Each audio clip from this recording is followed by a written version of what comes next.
എല്ലാ മനുഷ്യന്മാരും മരണപ്പെടുന്ന സമയത്ത് ചോദിക്കുന്ന ചോദ്യം എന്താണെന്നറിയോ? എന്താ ചോദിക്കുക? അള്ളാഹുവിൻ്റെ അടുത്ത് ചോദിക്കുന്നത് മരണം മുന്നിൽ കണ്ടാൽ ലൗലാ അഖർതനി ഇലാ അജലിൻ ഖരീബ്, കുറച്ച് സമയം തരാവോ എന്നാണ്. ഏത് സമയം? സ്റ്റാറ്റസിൽ, വാട്സപ്പിൽ, ഫേസ്ബുക്കിൽ, ഇൻസ്റ്റഗ്രാമിൽ, സ്നാപ്ചാറ്റിങ്ങിൽ കളഞ്ഞു തീർത്ത സമയം തരാവോ എന്ന് അവിടെ ചോദിക്കും. എന്തേ? ഫഅസ്വദ്ദഖ വഅകും മിനസ് സ്വാലിഹീൻ, ഞാൻ നന്നായിക്കോളാം. എപ്പോൾ ചോദിക്കുന്നത്? മരണപ്പെടും. പരലോകത്തെത്തിയിട്ടും ഒരു മനുഷ്യൻ ചോദിക്കുന്നത് എന്താ? എനിക്ക് കുറച്ചെന്താ വേണ്ടേ? ഫുഡോ, വീടോ, വണ്ടിയോ, പിന്നെ ഭാര്യ, പിന്നെന്താ വേണ്ട? ഒച്ചത്തിൽ പറയും. എന്തേ? സമയം. എല്ലാവരും അന്ന് ചോദിക്കൽ സമയം. സ്വർഗത്തിൽ ഒരു മനുഷ്യനെത്തിയാൽ ടെൻഷൻ ഉണ്ടാവില്ല. അഥവാ ടെൻഷൻ അടിക്കുന്നെങ്കിൽ ഏത് വിഷയത്തിലാണ് ടെൻഷൻ ഉണ്ടാവില്ലെന്നറിയാം? സമയം വെറുതെ കളണയിൽ. ഇന്നത്തെ ലോകത്തെ ഏറ്റവും വലിയ പ്രശ്നം സമയത്തിന് വിലയില്ല എന്നുള്ളതാണ്. ആർക്കാ വില? സമയത്തിനൊരു വിലയും കൽപ്പിക്കാത്ത കാലം. അള്ളാഹു ഒരാളെ പരിഗണിച്ചതിൻ്റെ അടയാളമാണ് സമയത്തെ കൃത്യമായിട്ട് ഉപയോഗിക്കുക എന്നുള്ളത്.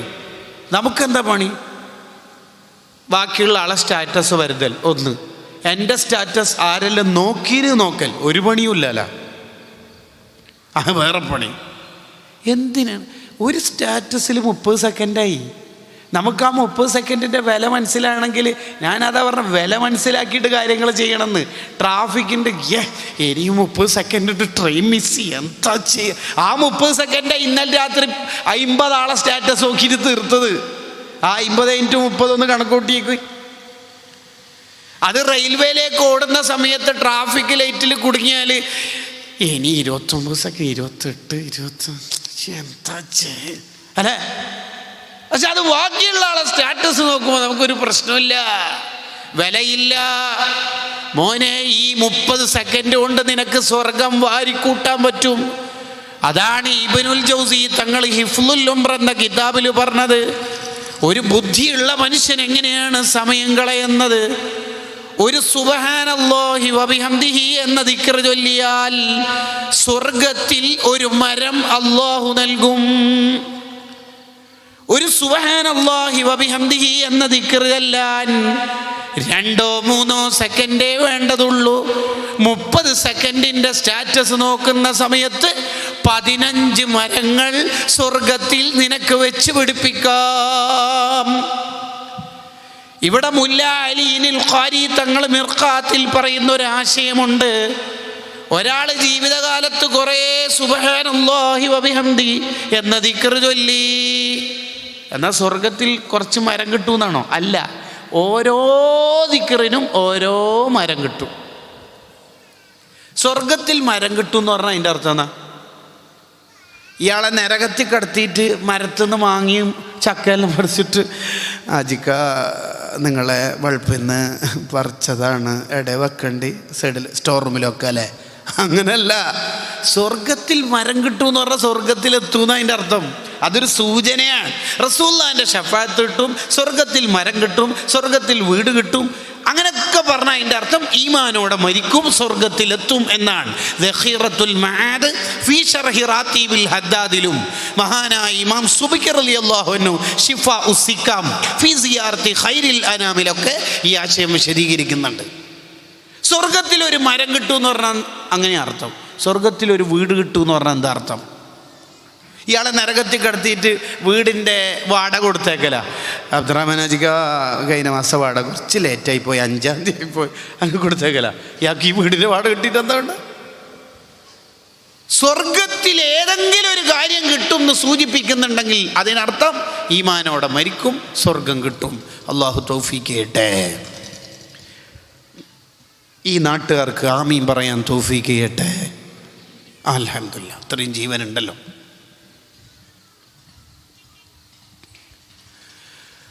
10 ഇഖ്ലാസ് സൂറത്ത് ഓതിയാൽ സ്വർഗത്തിൽ ഒരു വീട് കിട്ടും. 10 ഓതിയാൽ 10 ഇഖ്ലാസ് ഓതാൻ എത്ര പണിയുണ്ടാ? ഇല്ല.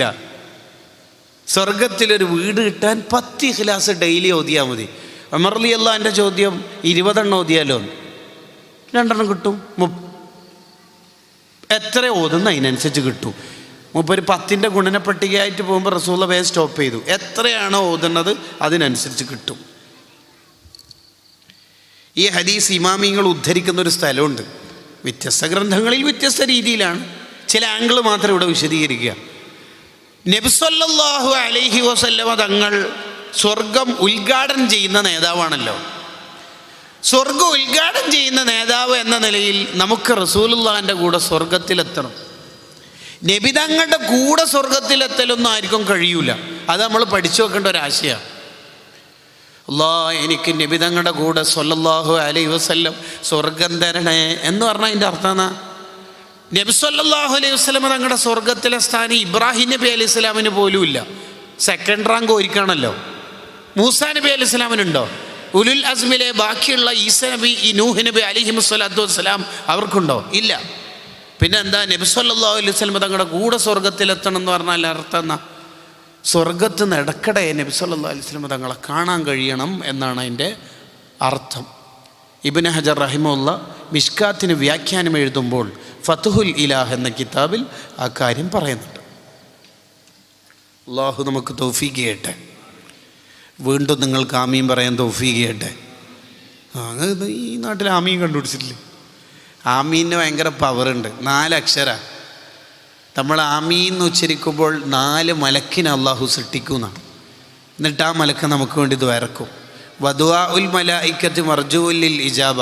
മലക്കൾ ദ്വാരുന്ന എന്തായാലും ഉത്തരം കിട്ടും. കാരണം ലി ഖൗലിഹി തആല വലാ യശ്ഫഉ ഇൻദഹു ഇല്ലാ ലിമൻ ഇർതള. അള്ളാഹു ആണ് ഓരോ ദ്വാരക്കാനെ ഏൽപ്പിക്കുന്നത്. ശമ്പളം ഇല്ലാത്ത പണിക്ക് അള്ളാഹ് ഏൽപ്പിക്കൂല. ഫത്ഹുൽ ബാരി 2ാം വാള്യം. അള്ളാഹു നമുക്ക് പഠിക്കാൻ തൗഫീഖ് ചെയ്യട്ടെ. കുറച്ച് മെച്ചപ്പെട്ടിട്ടുണ്ട്.